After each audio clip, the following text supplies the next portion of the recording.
Hi everyone, today let's talk about Meta and Microsoft moving over to AMD versus NVIDIA. Then we'll take a look at crude. Then we'll get into the normal data, looking at the economic calendars, the charts, as well as my accounts.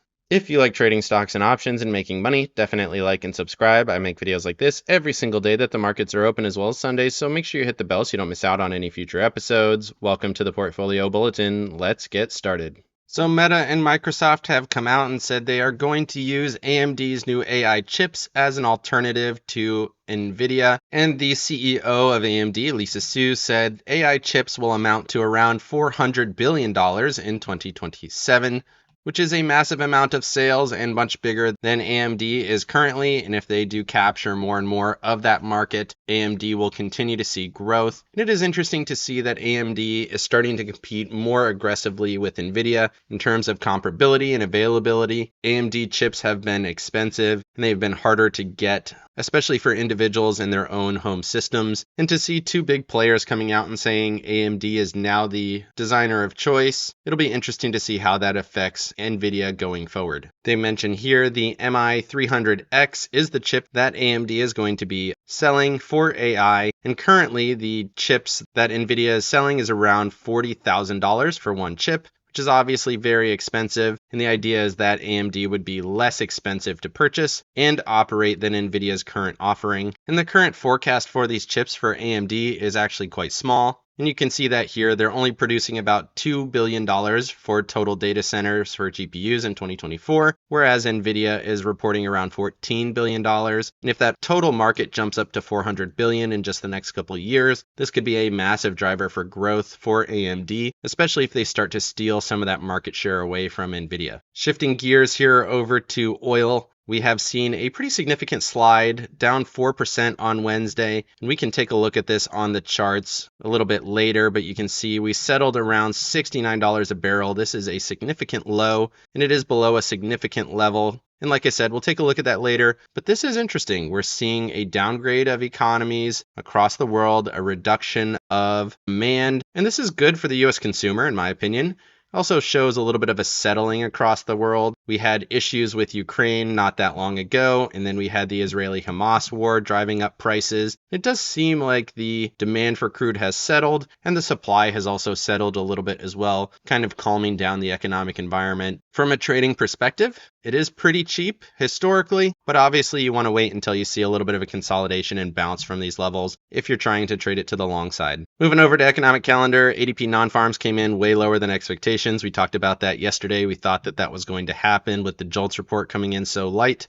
Sure enough, it did. Markets popped on that announcement and then gave back all of their gains later in the day. And then looking at tomorrow's calendar, continuing jobless claims, that'll be interesting. Initial jobless claims, a little bit more interesting at 8:30. These have been rising. You can see previous read 218, current expectation 222. Then you have GDP numbers for the Eurozone expected to be negative quarter over quarter and slightly positive year over year. And then Fed balance sheet, always interesting to see how that continues to roll off. And then don't forget, as we go into Friday, that is the big one for data for this week. If you hold anything overnight, your positions will be affected by the participation rate, actual non-farm payrolls, unemployment rate, all coming out at 8:30. And then a little bit later in the day, you get the Michigan numbers. So big data here for Friday. Moving over to seasonality, we are in this early December period, which tends to be a little bit of a decline into a rally towards that mid-December into January time period. And this is a new segment that I've added with seasonality. I do think it is valuable, and you can see for all the markets, December tends to be pretty tame on pre-election years, and then towards that last week and a half or so of markets, they tend to rally into the end of the year, and that is kind of the expectation here. So we're looking at a little bit of weakness through the first half of December, and then once that culminates, then we should expect a pretty decent rally in terms of seasonality.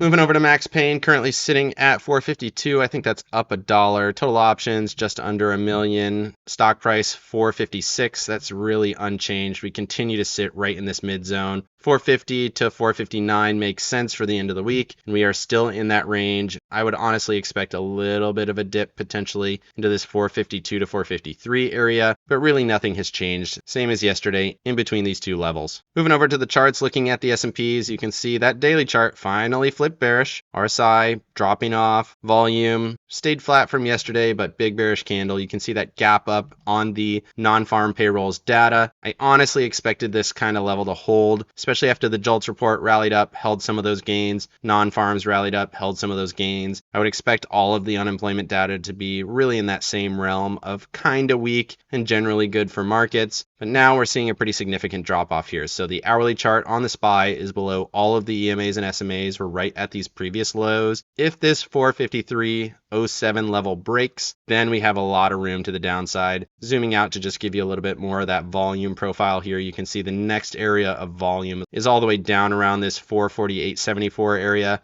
up to around 450 in this previous consolidation. So I would expect it to fall through that area fairly quickly if it's going to do it. And then you can see that would bring us down to VWAP and the 21 EMA on the daily chart. Everything is saying that we're going to see at least that shallow pullback, which, like I said, does fit in with seasonality. That's about 1.5% lower. And then we'll see what happens from there. Moving over to the Qs, we got another step into bearish momentum. RSI continuing to drop off. The interesting thing here is that we are still above this 21 EMA. So as long as that 21 EMA continues to hold, we can trade this slightly bullishly. 21 for the daily chart sitting at 384.74, which is about 30 cents lower than current prices. So very, very tight there. If that breaks, then we have a bit of room down to 384.16, and then below that, my level would be 381.54. You also have VWAP that has kind of flattened out here recently. Not great. If you're looking to the bullish side, you want to see VWAP continuing to move higher as price hangs out and goes higher. That means that people are continuing to buy this rally, and it has tapered off here recently. We're not seeing that same buying going forward. And then on the short-term trends, you can see we did get back below this trend line. We had been respecting it fairly well, tested it again yesterday morning, and then this morning we broke out pretty strongly from it. Tested it again. I thought we might hold here and then rally up coming off of that jobs data as a catalyst, but really nothing is able to prop up markets right here in the short term. I also want to highlight the possibility of a gap fill all the way down to this 378 area. If we did get that, that would be a pretty significant move lower over the next couple of days. Certainly is possible looking at that gap there. Moving over to the Russell and the Dow. The Russell has absolutely stalled out here in the short term. Still just sitting at that 184 area, just above my 183.28 level. So it's still in this zone. It really hasn't fallen off nearly as much as I would have expected. You can see it threw a big wick higher with the jobs data, just like everything else, but it is pulling back here slightly. If this 183 area breaks, then I would expect a bigger pullback.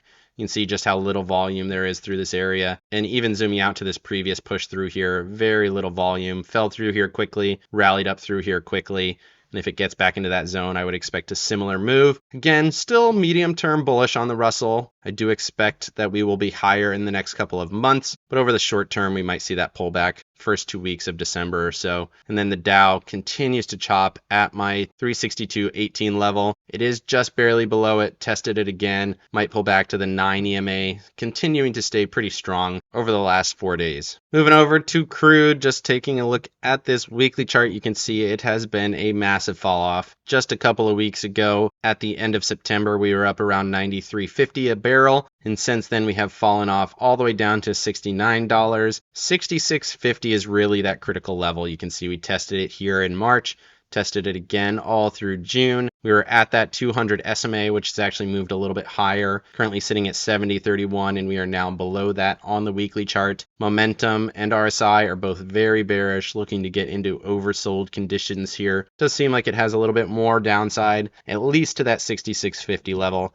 You can see we also established that level here in December of 21, tested it a couple of times here in July and August of 21. So very important level, 66.50. I would expect to get there before we see any kind of bounce to the upside. And then let's go ahead and look at that on the daily chart. You can see what that looked like. Consolidation here, testing it all through June. And now that we're below this 73.07 level, below the trend line, even if you move this down a little bit, you can see we are just barely below it and you would expect that break into that 66.50 level. Momentum bearish. RSI almost oversold here on the daily chart, so worth paying attention to. But at this point, 66.50 is the level to watch. Moving over to Apple and Tesla on the daily charts, you can see another gap up and fall, still held above yesterday's close, so it's not an engulfing candle here on Apple. Let's go ahead and take a look at that on the 4-hour chart. Zooming in here a little bit, you can see that big push on the news that Apple was growing really strongly during this holiday season. Threw a wick to the upside, still cannot get above that 93.96 level, and then it's pulling back once again. If it holds this trend line, still in good shape, but momentum says we're going to pull back more. RSI sitting on that SMA. If that breaks down further tomorrow, that's not going to be a great indicator, and that would be a failed rally. So we rallied into the zone, held up, tried to break out, and if it breaks down now below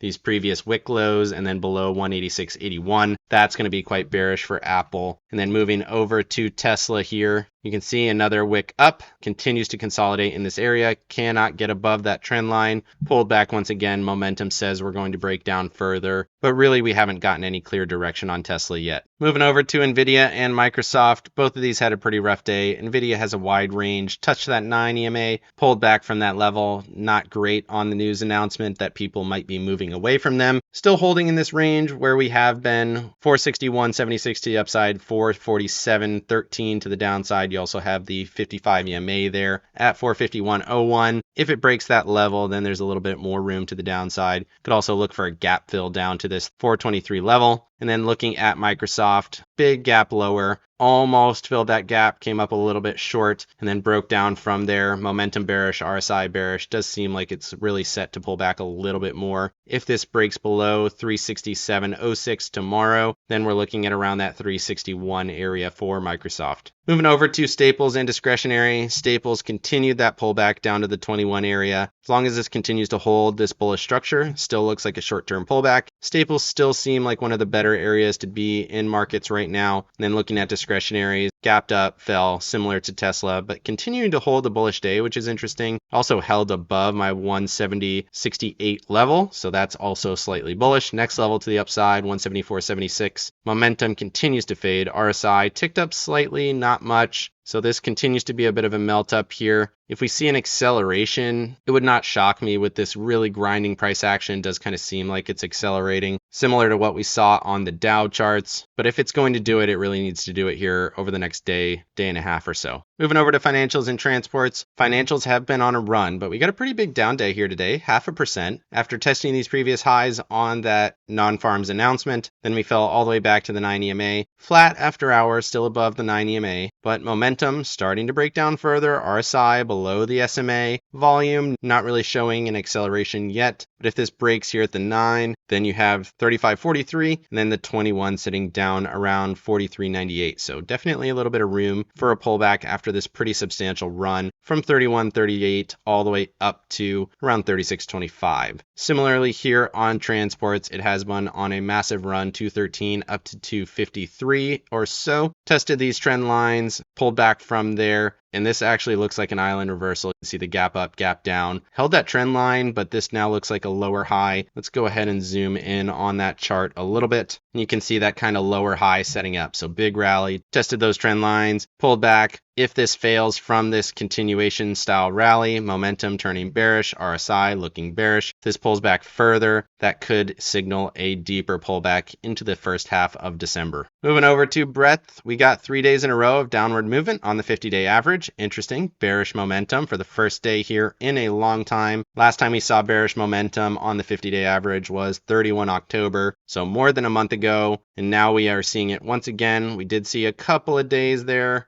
but after this massive rally, you might expect a little bit bigger pullback. Certainly possible. 21 EMA sitting down at 68. Current level 79.92. And then looking at the 200-day, slightly bullish on the day after the big bear day yesterday. Still holding in the same zone. Momentum did step down. RSI still looks weak. If this breaks down tomorrow below that 9 EMA and below that 58.90 level, that could be interesting. And then we'd be looking closer to that 21 and the 200 sitting around that 51 area. Moving over to yields, 2-year basically flat, continues to hold in the same zone. 10-year continues to crater towards that 200. sitting around 4%. I think that's probably where we're headed. You can see it at that 4.02 area. Below that, you do have 397, certainly interesting as well, but 200 seems like the key level, and that does look like where we're headed over the next couple of days. Momentum, still bearish. RSI has a couple of more days until we're oversold, and then we'll see what happens from there. Moving over to the dollar on the shorter time frames, you can see this hourly chart continues to grind higher. Momentum looks okay. RSI continuing to hold above that 50 line. Everything looks strong. To the upside, you have 104.41. We did get above the 21 EMA on the daily chart. Look at that strong move. Bullish momentum. RSI about to cross that 50 line. If we get above the 50 and then break back below it, that's going to be quite bearish. But if we can hold through, rally up into this 55 area, up around 105.50, I would expect equities to start to pull back with that strong dollar continuing higher. It is worth mentioning that trend line sitting around 104.83, but realistically, I would expect that 55 to be the level at 105.37. Moving over to J&K and TLT. J&K showing consolidation at that 93 level. Can't seem to get above it. Momentum slowing. RSI looking to break down. Definitely interesting. It's had a really strong rally.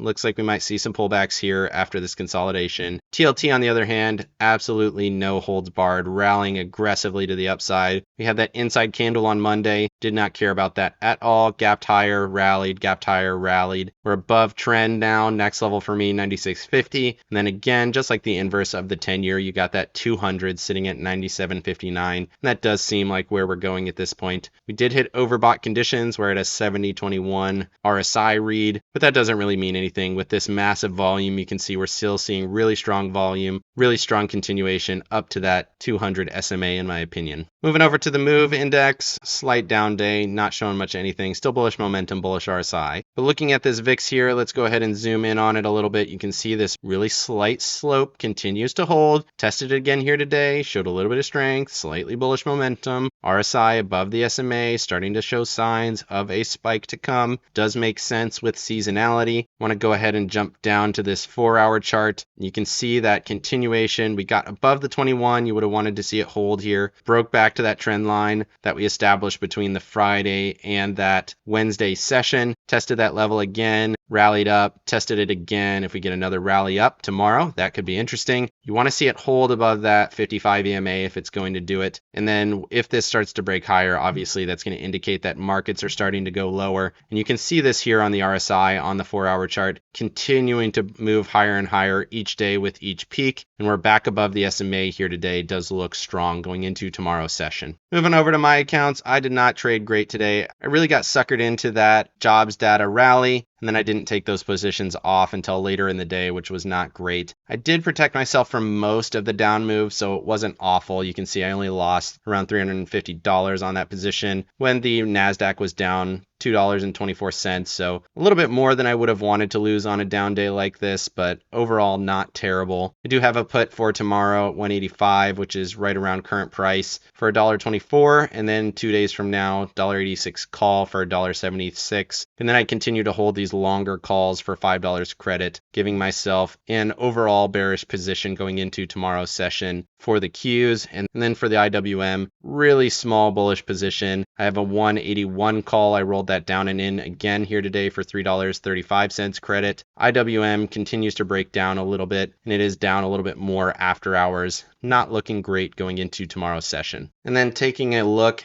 at my profit profile, I did want to show this here today. You can see my current profit profile is centered around current price. If it continues to fall, I do have a lot of protection to the downside. I don't lose any money at expiration until around $3.70 per share. So a lot of protection from those longer term calls. And all I have is that one put here for tomorrow. So not terrible. Mostly short theta and mostly short delta. Let me know down in the comments section what you think of the AMD NVIDIA battle. Will NVIDIA end up giving up market share, or will they continue to be dominant over the next decade or so of AI technology? And also let me know what you think of crude. Is it a signal of a weakening economy with slowing demand, or is it just a little bit of seasonality into the colder months? Definitely like and subscribe if you got any value out of this video, and make sure you hit the bell so you don't miss out on any future episodes. Of course, none of this is financial advice. This is all for entertainment purposes. Good luck in your trading and have a great day.